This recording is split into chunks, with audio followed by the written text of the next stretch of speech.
নমস্কার শ্রোতা বন্ধুরা, সন্ধ্যায় গল্পের আসর ইউটিউব চ্যানেলে তোমাদের সবাইকে স্বাগত। আজকের গল্প শেষ অঙ্ক কলমের ইমিতাকর। রাত প্রায় 10টা, ল্যান্ডফোনটা বাজছে। অলির মা জানেন মেয়ের ফোন। অলি দাদার পছন্দের পাত্রী কেমন জানার জন্য উদগ্রীব হয়ে বসে আছে, কিন্তু মা ভেবে পান না তিনি মেয়েকে কি বলবেন। কিভাবে বলবেন যে তার কথা রাখা গেল না, দাদার বিয়ে এপ্রিলে নয় মার্চে হচ্ছে।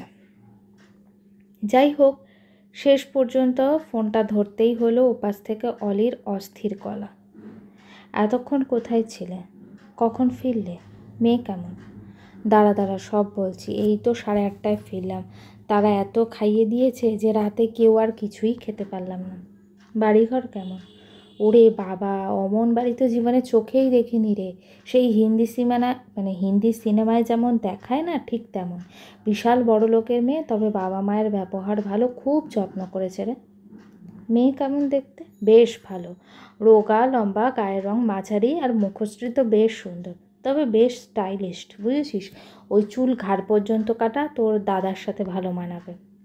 দাদাকে ওদের পছন্দ হয়েছে? নিশ্চয়ই হয়েছে।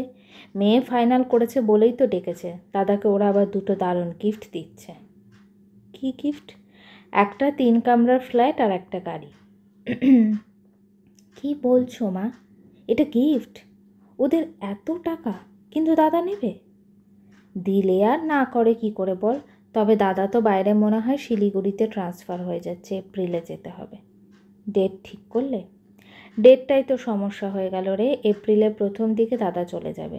নতুন জায়গায় ছুটি নেওয়া যাবে না। তাছাড়া জানিস তো এপ্রিলের শেষের দিকে কলকাতায় কেমন গরম পড়ে। আমি নিজেই বিয়ে বাড়িতে অসুস্থ হয়ে পড়ব। তাই সব দিক দিয়ে চিন্তা করে 7ই মার্চ শুক্রবার ডেট ঠিক হয়েছে। আমার অসুবিধার কথাটা ওদের বলেছিলে? অনেকবার বললাম রে, কিন্তু সবাই ওই গরমের কথা বললো। তোর পরীক্ষার রুটিন পেয়েছিস? না, এখনও পাইনি। তবে মার্চের 1-2 তারিখ থেকে শুরু হবে। আমার আর যাওয়া হবে না। ঠিক আছে, এপ্রিলে গিয়ে বউ দেখবে, তোমরা আনন্দ করো। 1-2টো পরীক্ষা না দিলে কি হবে? জন্ম থেকে মানিয়ে নিতে নিতে অলির বারবার দেওয়ালে পিঠ ঠেকে গেছে। আর উচ্চ মাধ্যমিক পরীক্ষার ঠিক 2 মাস আগে দাদা চাকরিতে জয়েন করেছিল। প্রথম মাসের মাইনে পেয়ে দাদার ইচ্ছে হয়েছিল সপরিবারে পুরীতে পুজো দিতে যাবে। অলি অনেক অনুরোধ করেছিল পরীক্ষাটা শেষ হলে আনন্দ করে যাবে। দাদা কথা শোনেনি। বাবা দাদাকে বাধা দিলেও সে টিকিট কেটে এনে হাজির করেছিল। অগত্যা পরীক্ষার মাত্র কয়েকদিন আগে বইপত্র নিয়ে অলিকে পুরী যেতে হয়েছিল। আশ্চর্যভাবে মা সেদিনও পরীক্ষার গুরুত্ব বোঝেনি, আজও বুঝছে না। মা, এখন রাখি, অনেক রাত হয়ে গেছে। ফোনটা কেটে অলি নীরবে বারান্দায় আসে। 7 তলার ওপর থেকে ব্যাঙ্গালোর শহরটা অনেক সুন্দর পর্যন্ত দেখায়। অন্ধকার রাতে শহরের অসংখ্য আলোয় চোখ ধাঁধিয়ে যায়। দূরে রাস্তায় প্রবল বেগে ছুটে চলেছে গাড়ি। অলির চোখ দুটো অজান্তে কখন যেমন জলে ভরে গেছে, গলার কাছে কি যেন দলা পাকাচ্ছে। ঠোঁট দুটো থরথরিয়ে কাঁপছে। কেউ ভাবল না তার কথা। বাবা তো অন্তত অশান্তি করতে পারত, বলতে পারতো আমার মেয়ে না এলে এই বিয়ে আমি থাকবো না। কেউ কেন কোনো দিনও তার কথা ভাবে না। 3 মাস হয়ে গেল কলকাতায় যায়নি সে।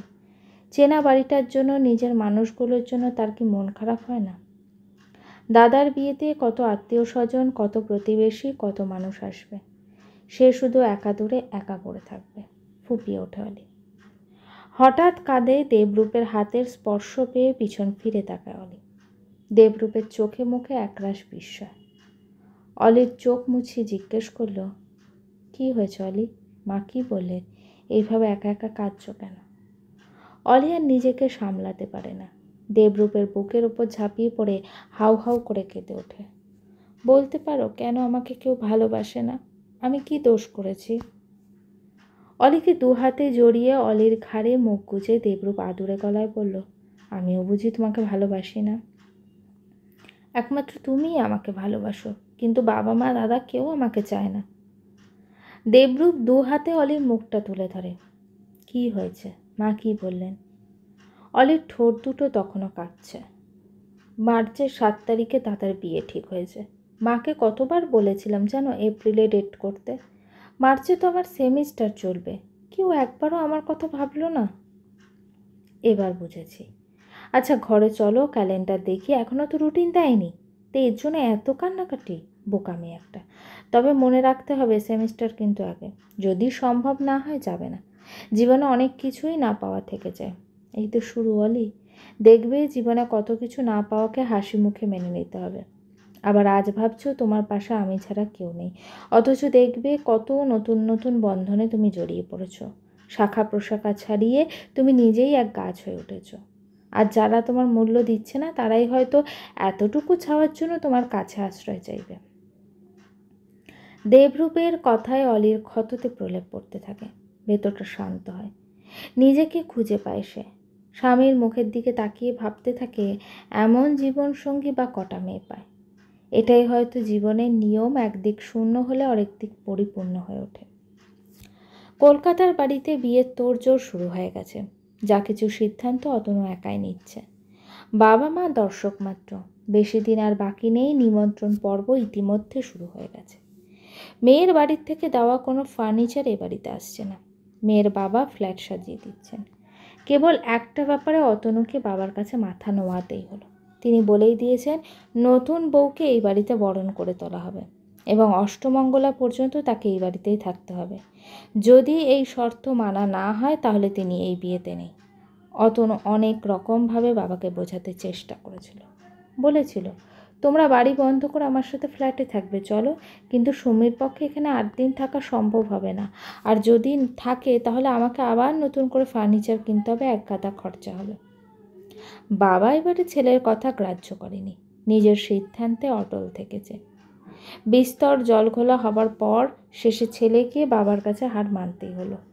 তাকে নিজের টাকায় নতুন খাট, বিছানা, আলমারি কিনতে হলো, পুরো বাড়ি রং করতে হয়েছে। বাবা আর একটা ব্যাপারে ছেলেকে সাবধান করে দিয়েছে, অন্তু, আমরা কিন্তু ওনাদের সাথে পাল্লা দিতে পারবো না। তুই চেষ্টাও করিস না, মারা পড়ে যাবি কিন্তু। ব্যবসাদারদের সাথে সাধারণ চাকরিজীবীদের পাল্লা দেওয়া সম্ভব না। খাওয়া দাওয়া, জিনিসপত্র দেওয়া নেওয়া যেমন অলির বিয়েতে হয়েছিল তেমনই হবে। ধরেই নিতে হবে মেয়ের বাড়ির কিছু আত্মীয় স্বজন, বন্ধুবান্ধব দুই বাড়ির তুলনায় ব্যস্ত হয়ে পড়বে। নানা অপ্রিয় কথা উঠবে, কিন্তু সেসবে কান দিলে চলবে না। সবাইকে খুশি করতে যে পরিমাণ অর্থ লাগবে তা জোগাড় করা তোর পক্ষে সম্ভব নয়।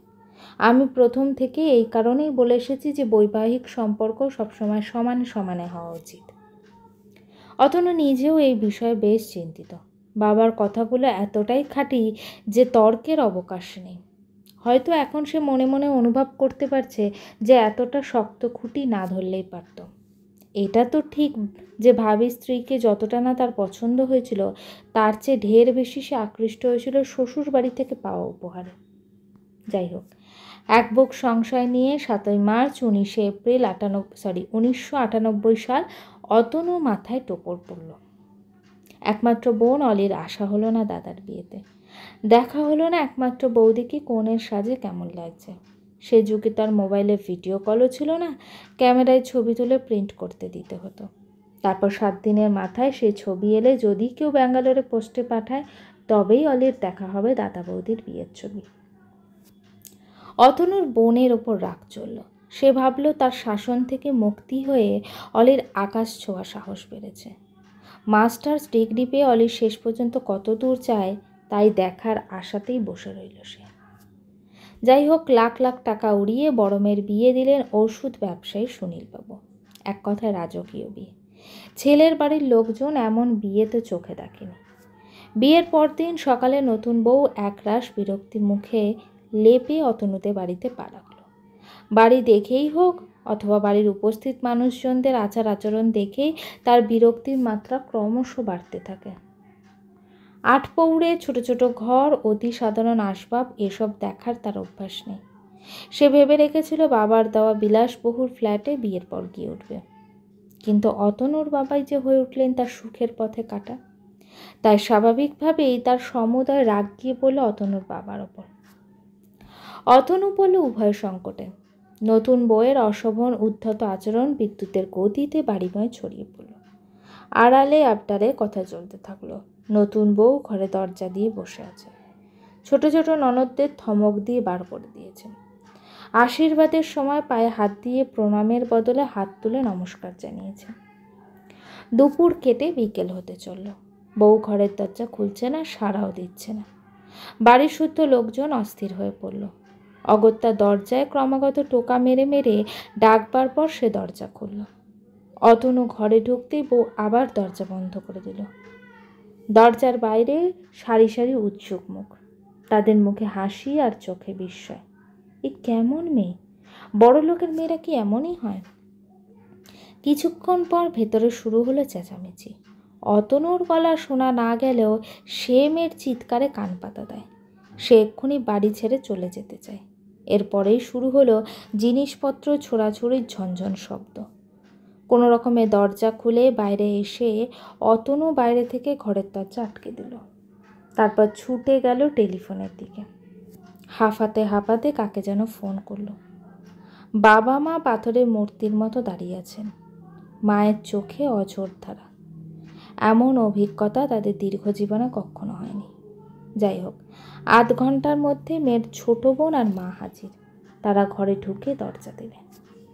কেন নতুন বউ এমন ব্যবহার করছে, সে রেগে গেলে কি এমনই করে, এমন নানা কথা বাতাসে ভেসে চলল। মোদ্দা কথা, বাড়ি ভর্তি আত্মীয় স্বজন একটা সত্যি উপলব্ধি করলো যে এ মেয়ে কিন্তু স্বাভাবিক নয়, মেয়ের মাথায় দোষ আছে। বাবা মা লুকিয়ে বিয়ে দিয়েছে। তারপরেই ঝরে পড়লো তাদের একরাশ করুণা। আহারে, ব্যাংকের অফিসার অতনু শেষ পর্যন্ত কিনা কি হলো, পাগল বউ। হায় হায় হায়। অতনুর মাথায় হাত দিয়ে নিজের ঘরে বসে রয়েছে। অনেকেই তাকে অনেক কিছু বোঝালো যে জন্ম মৃত্যু বিবাহ কারোর হাতে নেই। অতনু কিন্তু মনে মনে জানে সবটাই তার হাতে ছিল। সুমির সাথে কথা বলে কিছুটা হলেও সে আজ পেয়েছিল, কিন্তু ওই যে রাজকন্যা, যেমনই হোক অর্ধেক রাজত্ব কি আর সহজে ছাড়া যায়? প্রায় আধ ঘন্টা পরে নতুন বউয়ের মা ঘরের বাইরে এলেন। অতনুকে ডেকে নিয়ে আবার ঘরে দরজা দিলেন। অতনু দেখল খাটের মাঝখানে সুমি ঘুমিয়ে রয়েছে। ছোট বোন দিদির মাথায় হাত বুলিয়ে দিচ্ছে। মা খাটে মেয়ের পায়ের কাছে বসলেন।